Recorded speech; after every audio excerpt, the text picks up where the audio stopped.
Pemirsa Tentara Nasional Indonesia menjadi garda penjaga NKRI. TNI di usia yang 74 ini dilengkapi alutsista yang canggih dan juga kesiapan pasukan yang mumpuni. Nah, bagaimanakah kekuatan militer Indonesia? Berikut ulasannya kami akan berikan kepada Anda dalam beberapa grafik berikut ini.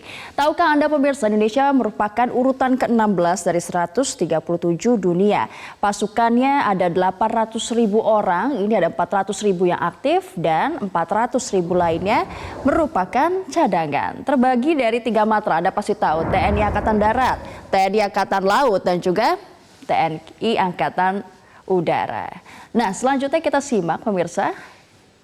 Alutsista Angkatan Darat seperti apa ini kira-kira? Kalau kita simak alutsistanya, kendaraan berawak ini ada sekitar 1.300, artileri otomatis dan manual masing-masing 141 dan 356, serta kita juga punya alutsista Angkatan Darat lainnya pemirsa.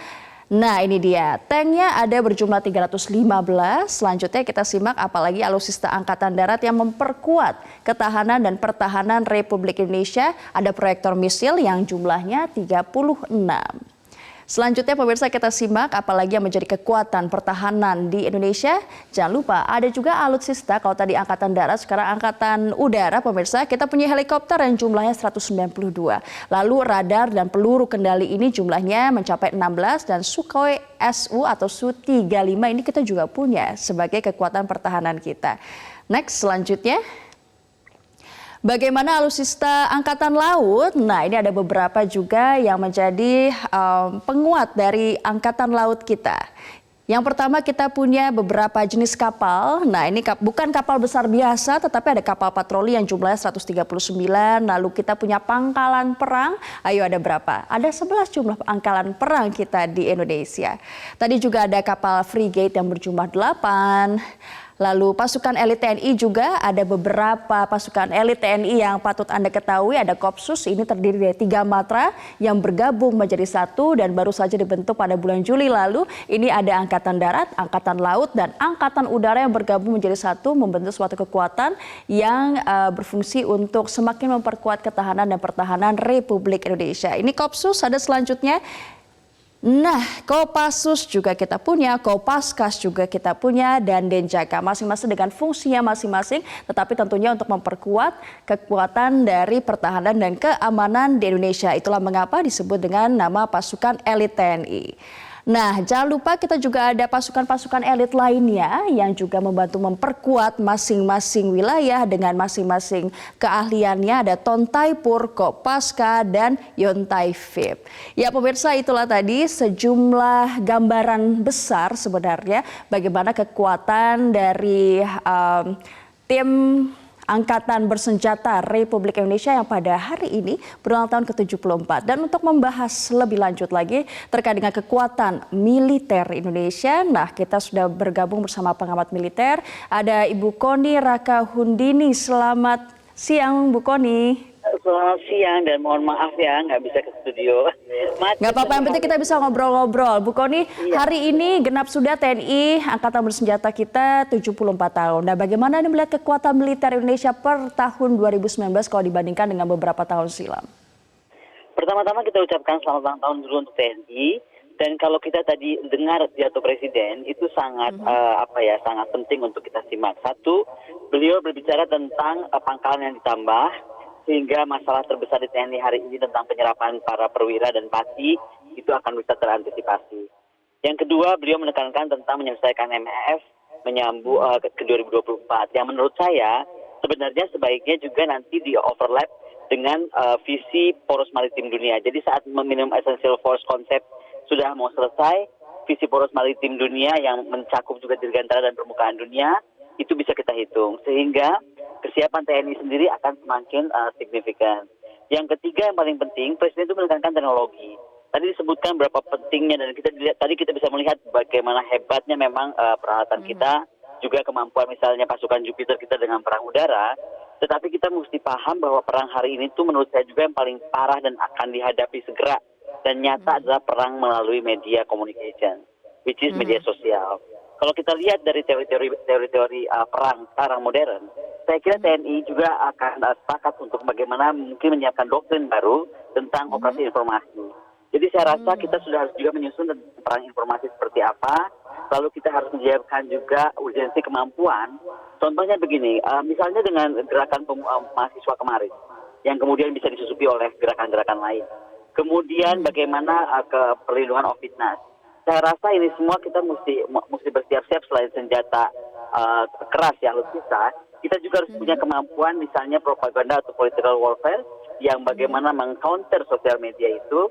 Kemudian psychological warfare, information warfare, kemudian information operation, sampai bagaimana kita harus buat TNI kita tuh mampu memanage perception. Karena yang saya lihat sekarang, kalau kita lihat perkembangan dunia sekarang, maka sebuah negara demokrasinya bisa hancur karena media sosial. Semua negara pemimpinnya bisa turun karena media sosial. Saya rasa ini menjadi urgensi juga yang harus kita garis bawahi. Tapi kita harus apresiasi sekali lagi apa yang dilakukan Panglima TNI terkait dengan Trimatra Terpadu. Tadi sudah disebutkan tentang Koopsus, dan itu adalah salah satu bentuk Trimatra Terpadu yang sudah solid dan bisa digerakkan anytime. Tinggal mungkin investasi di alutsista di network centric warfare yang harus kita siapkan segera. Saya berharap sih anggaran TNI nggak cuma naik 10 triliun ya, harusnya lebih dari itu agar network centric warfare kita bisa jalan. Harus lebih besar ya berarti. Nah, bicara tentang alutsista nih Bu Kony, masih menjadi persoalan klasik setiap tahun kita tanyakan karena memang banyak yang masih rusak, tidak diganti, dan juga banyak yang mengatakan bahwa negara kita luas sekali tetapi alutsista itu tidak sebanding dengan luas wilayahnya. Ini per tahun 2019 masih valid tidak informasi seperti ini? Kalau saya rasa saya nggak akan kaitkan ke luas wilayah. Indonesia luas wilayahnya nggak pernah berubah kok dari zaman Bung Karno sampai sekarang. Tapi era Bung Karno tuh anggaran pertahanan kita 29%. Jadi bandingkan dengan hari ini anggaran pertahanan kita hanya 1 atau 1, sekian. Tapi yang paling penting menurut saya harus digarisbawahi adalah zaman kita udah berubah dari tahun 60 ke tahun sekarang. Tadi sudah disampaikan bagaimana perang-perang modern itu menggunakan komunikasi, menggunakan cyber. Maka ketika kita bicara poros maritim dunia, saya kira Kementerian Pertahanan itu harus segera menyusun roadmap kebijakan sebuah konsep pertahanan poros maritim dunia, dirgantara dan permukaan dunia itu seperti apa. Sehingga kemudian Mabes TNI dapat menyerap itu dan kemudian Mabes Angkatan. Begitu visi misi kebijakan ini dibentuk, maka itu menyangkut ke alutsista akan kita lihat. Karena alutsista menyangkut postur kan yang akan digelar. Nah dari sana urutan berpikirnya. Sehingga, tapi kalau saya lihat sekali lagi paling penting, dalam rangka menyiapkan perang dan teknologi masa depan itu tadi digarisbawahi oleh Presiden sangat soal teknologi ini. Mungkin Presiden terimpres juga dengan Cina ya, dengan baru pawai kemarin itu seperti apa peralatan perangnya. Jadi mungkin kita harus menekankan yang menurut saya yang harus dikejar adalah bagaimana kemampuan computer network operation, kemudian electronic warfare. Itu kayaknya mesti diperkuat dulu dan operation security. Tapi hal-hal ini sudah menjadi agenda dari angkatan bersenjata kita belum ke depannya sebenarnya? Enggak, ini yang saya sampaikan ini barusan adalah menyambung ucapan dan sambutan Presiden tadi di wawancara. Beliau sangat menekankan teknologi. Jadi makanya saya bilang tadi, karena anggaran yang masih terbatas dengan penambahan 10 triliun, maka kan kita harus bikin prioritas nih.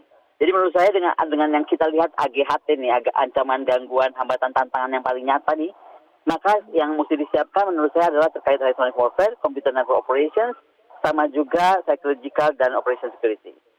Oke, Bu Kony, kita akan lanjutkan dialog terkait dengan kekuatan militer Indonesia setelah jeda berikut ini. Pemirsa tetaplah bersama Metro Siang. Ya, kita kembali melanjutkan dialog bersama pengamat militer Bu Kony Rahakundini yang masih bergabung bersama kami melalui sambungan telepon. Bu Kony masih bersama kami di Metro Siang. Iya, selain alutsista, nah ini kesejahteraan prajurit juga menjadi persoalan tambahan. Bagaimana menurut Anda persoalan ini?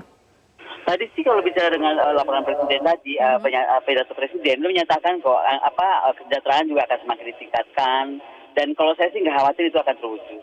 Yang saya khawatir adalah dengan terpilihnya Presiden untuk kembali memimpin kita, ya kan, 5 tahun ke depan, maka sebenarnya momentum visi Presiden tentang nawacita dan poros maritim dunia itu harus segera diwujudkan. Tadi kita dengan bangga mendengarkan bagaimana prestasi yang sudah dicapai oleh tentara kita. Dan itu sangat memang kita harus hargai dan hormati. Bayangkan dengan kondisi yang seperti saat ini saja mereka sudah demikian demikian tinggi kemampuannya. Tetapi sekali lagi saya harus ingatkan bahwa perang sekarang itu bukan perang model dogfight kalau istilah Angkatan Udara. Enggak face to face begini gitu loh. Kalau masih dogfight mungkin kita pasti juara lah. Tapi kita sudah menggunakan peran dengan teknologi. Nah, peran dengan teknologi, maka kembali saya harus menyinggung bahwa teknologi informasi ini harus bisa dan mampu kita kendalikan. Karena kalau tidak akan sangat bahaya. manusia hari ini menurut saya, dan ini menjadi ancaman TNI, Polri, dan semuanya, adalah bukan saja diretasnya misalnya sistem bank kita atau diretasnya surel kita, tetapi diretasnya otak dan pikiran kita dengan bombardment dari media sosial. Maka menurut saya ke depan ini Kemhan dan TNI harus lebih banyak menempatkan kemampuan anggaran juga ke dalam tata kelola perlindungan dan pengendalian teknologi komunikasi. Kalau enggak, kita akan sangat mudah terusak dan negara bisa hancur hanya karena permainan media. Ya. Media sosial. Nah, yang menjadi perhatian juga sampai tahun 2019 ini kabarnya ada sejumlah perwira, kabarnya sampai 500 perwira yang non-job. Ini benar atau tidak dan bagaimana nasib mereka? Kalau dari laporan yang dibuat di pertemuan dengan Imparsial kemarin, datanya lebih dari itu, Mbak. Itu kalau nggak salah Pati itu sekitar 350 dan para pamen itu sekitar 1.000. Tapi tadi Presiden menyampaikan ada 60 posisi baru ya kan dari pengembangan TNI ini yang kemudian akan menyerap hampir setengah dari itu. Atau mungkin sepertiga. Kalau nggak salah sepertiga dari yang perwira menengah, kemudian setengah dari para Pati ini akan segera ditempatkan dengan pertama ada juga kenaikan status pangkalan dan juga satuan, itu juga menolong.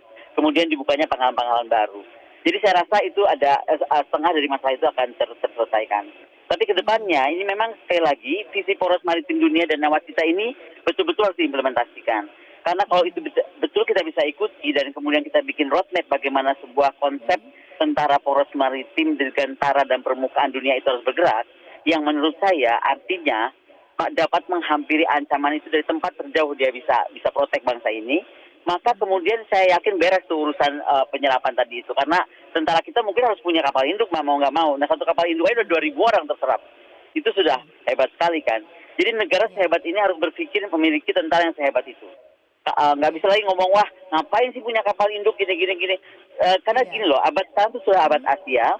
Dan bagaimanapun satu alut itu bisa mendorong dari sistem teknologi semua tumbuh gitu loh. Misalnya network centric warfare, ini kan sudah lama diharapkan TNI bisa segera terbentuk. Dan dengan adanya tadi Koopsus, kemudian saya berharap sih betul-betul Indonesia bisa memiliki kapal induk karena kita menjadi poros dunia ya. Nggak mungkin hanya punya kapal-kapal jenis-jenis kapal korvet dan lain-lain itu. Nah makanya itu akan segera merubah TNI kita semakin hebat dan signifikan. Hopefully menjadi kekuatan yang hebat lagi dan terkuat di bumi bagian selatan seperti era tahun 60. Ya, kalau misal melihat untuk 1 tahun ke depan, tahun 2020, kira-kira perbaikan ke depannya seperti apa yang bisa dicapai atau diprioritaskan untuk 1 tahun ke depan untuk TNI? Kalau saya bilang tadi, kalau untuk jangka pendek dan dengan anggaran yang hanya 10 triliun kenaikan, saya lebih menekankan kepada perang informasi, Mbak. Karena itu kan yang bisa langsung dihandle. Kekhawatiran saya tentang kemampuan cyber daripada lawan kita, misalnya terorisme, radikalisme, itu bisa kita counter. Dan yang paling penting juga adalah bagaimana urgensi untuk membuat doktrin perang operasi informasi. Karena menurut saya yang terjadi sekarang, baik gerakan terkait Papua yang ramai kemarin itu, kemudian terkait RUU ya, itu semua kan didorong oleh informasi yang demikian masif menyebar dan agak susah negara mengontrol, kecuali Pak Wiranto memastikan misalnya sesaat itu. Tapi kan itu kan nggak mungkin kita begini terus. Kita nggak mungkin tiba saat tiba akal. Jadi harus ada sebuah kebijakan dan sistem yang bisa membuat TNI itu mampu dan memiliki core capabilities menghandle masalah tersebut. Siap, Bu Kony Rahakundini, pengamat militer, terima kasih telah berbagi informasi dan pandangannya mengenai hal ini. Terima kasih telah bergabung bersama Metro Siang.